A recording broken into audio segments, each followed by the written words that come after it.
Good evening, everyone, and welcome to BioVanguard Cell Talk presentation round 4. For today's presentation, Madhuri Bhattacharya is our presenter, and she will be discussing on the topic association of dietary intake of polysaturated fatty acid with blood glucose and diabetes in community dwelling older adults. So, before into the actual presentation, let me introduce Madhuri. Madhuri holds a bachelor's degree in microbiology from Ramlal Lanan College, University of Delhi, and she is in the final semester of her master's program in nutrition biology at the Central University of Haryana. Her academic journey has honored her expertise in microbiological techniques, food quality analysis, and the core principles of nutrition science. Through this fellowship, she is looking forward to acquire advanced scientific and research qualities which will help expanding her knowledge base and empowering her to contribute to high impact scholarly publications as well as aiding in thesis writing. Now, I warmly welcome Madhuri to give her presentation. Okay. Hello everyone. My name is Madhuri and this is my presentation on the topic association of dietary intake of polyunsaturated fatty acids with blood glucose and diabetes in community dwelling older adults. So let me start by introducing that what is the issue that approximately 70% of individuals which are aged between 65 and above have presented cardiometabolic risk factors, and older adults get disproportionately affected by cardiovascular disease. So basically, how is aging related to cardiometabolic risk factors? So aging is associated with, here I have prepared my notes, which is aging is associated with increased insulin resistance and reduced glucose uptake, heightening the risk of developing diabetes as well as CVD. So here we have elevated blood pressure. So we can see that in case of aged who are aged above 65, they have issues with elevated blood pressure, which is called as hypertension, then glucose metabolism, insulin resistance, and lipid imbalance as well. And diabetes is a major risk factor for CVD. In Italy, it has been this whole research is being done in Italy, where the diabetes related complication was seen the maximum, like hospital admissions, medication, and outpatient care cost a lot, which was approximately 9 billion annually. So this study basically emphasizing. So here I have prepared that how the flowchart is. First, aging is causing diabetes, and then cardiovascular disease is a risk factor. So here basically the study is aiming on how polyunsaturated fatty acid can reduce the risk of diabetes, and that in return will reduce cardiovascular disease problem. So omega-3 rich foods we know is come under polyunsaturated fatty acids. So there are many health benefits related to arrhythmia, cardioprotective effects, regulation of triglycerides, cholesterol. So these are some of the health benefits of polyunsaturated fatty acids. And here is the list of what all are coming under polyunsaturated fatty acids, which are like soya bean, canola oil, mackerel, flax seeds, kidney beans, all this, and chia seeds, walnuts, spinach, and salmon.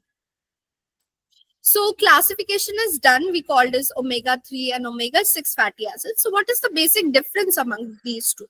So omega-3 fatty acid consists of alpha-linolenic acid, eicosapentaenoic acid, and docosahexaenoic acid, which is associated with lowering the blood glucose level, and which in turn reduces the inflammation chance, which overall causes health benefits like lowering BMI and improving the cardiovascular health.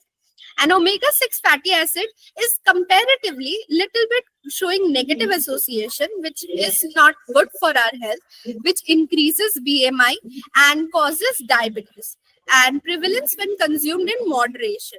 Dietary sources include vegetable oil, nuts, but balance between both of these can cause a very good health benefit in older adults, preferably in older adults. So basically, this study is emphasizing on how healthy dietary habits, which consist of consuming more of polyunsaturated fatty acids as compared to monounsaturated fatty acid and saturated fatty acid in general will cause more of diabetes and in turn cardiovascular health. So already the literature review which has been done on this subject causes contradicting results. So that's why this test was done among a large number of population so to get a better result. So here it is given dietary intake of PUFA and diabetes contracting results are obtained till 10. And authors have observed that there is a positive effect in case of Asian population. But however, we already know Mediterranean diet is a very good example of a diet consisting of plant food and a lot of polyunsaturated fatty acids.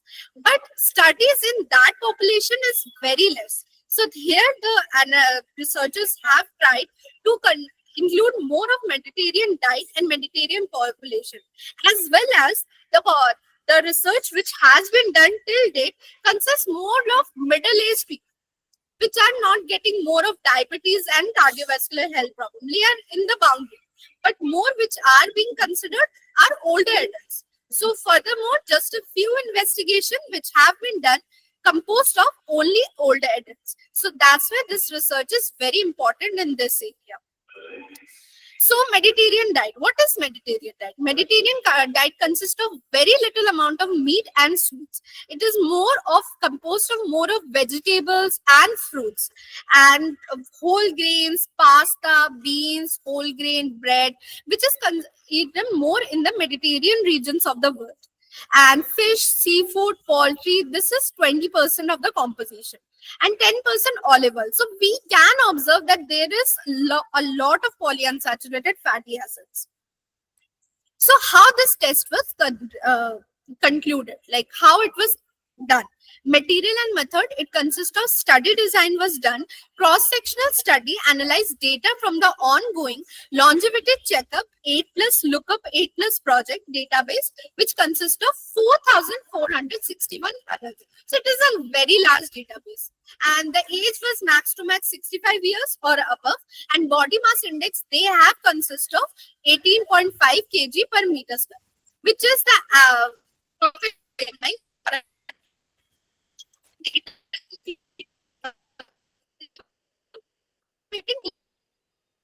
have checked, which consists of health condition, blood pressure measurement, glucose, cholesterol level, fasting status, smoking behavior, physical activity level, all those. And statistical analysis was done based on unadjusted and adjusted linear regression were applied to examine the association. And the standard deviation was also taken place.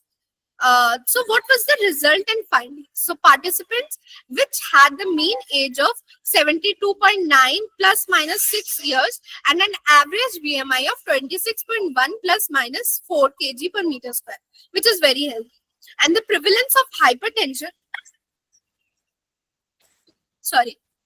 prevalence of hypertension, diabetes, obesity was all this percent. So what was the concluding result? Higher dietary intake of eicosapentaenoic acid and combined with EPA and DHA caused a very low BMI as well as blood glucose level, which shows a very positive correlation. So this was the final result where we can see the p-value, which shows omega-6 is very less in case of systolic blood pressure. So it helps in reducing the blood pressure. ALA, as I have marked in a circle, is very low p-value, which is less than 0.005. So it is very good in case of systolic blood pressure. Same in the case of body mass index, it helps to reduce the body mass index. And blood glucose level, as we can observe, it helps to reduce EPA, DHA, EPA plus DHA. These all helps to reduce the blood glucose level. And same in the case of total blood cholesterol. Again, in hypertension, in case of hypertension, we can observe the value is less, very less. And same in the case of diabetes as well as obesity. So we can see in the case of diabetes and obesity, omega-6 and ALA have shown a Okay, omega 6 and ALA have shown a result, but that is 0.001. Okay, that is reducing. So finally, we can conclude that body mass index correlated positively with ALA and omega 6 fatty acid, but negatively with EPA, and DHA. So my final conclusion is increased consumption of specific PUFA, particularly EPA and DHA, helps to regulate the glucose level by controlling. And dietary PUFA may help a role in diabetes management among older population. But more studies had to be done to confirm these findings. And yes, of course, dietary choices is very important in case of older adults, and in case of, in general, in our generation, it is very important to choose very good diet. So for better health in the future. What are the limitation of this test? Basically, they have done a very good test in this area, but the time was very constant. That's why it was affecting the interpretation. And secondly, analyzing mixed age group is complex and might cause errors in interpretation. And of course, aging has increased insulin resistance as well, because they consume a very little amount of food, and as well as they have a very changes in metabolic health, so that causes insulin resistance. So that is a limitation which can hamper the result. And as well as focus of the paper was only Mediterranean diet, which is a benefit. It has both the pros and cons. And use of a simplified food frequency questionnaire may have an underreported some dietary habits, because most of the time people tend to show biasness in case of food frequency questionnaire. So maybe that is also an issue. So more better tests have to be done in this area. As well as data on hemoglobin level was not done. So that is a missing point in this test, which can be in the future be more better in the way we can do the test. But this is only the starting, so we can do with that. So I feel like this is it, and this is the reference. Thank you.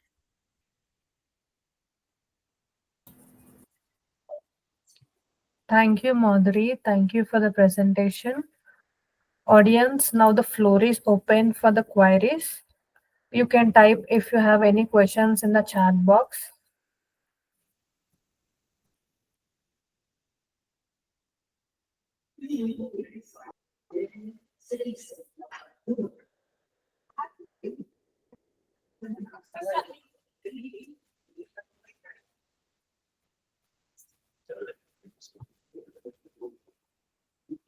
I don't think there were any questions. So I think that is the end of the presentation. Thank you, Madhuri, for your nice presentation. And I thank everyone for attending the set of presentation meeting. Thank you, everyone.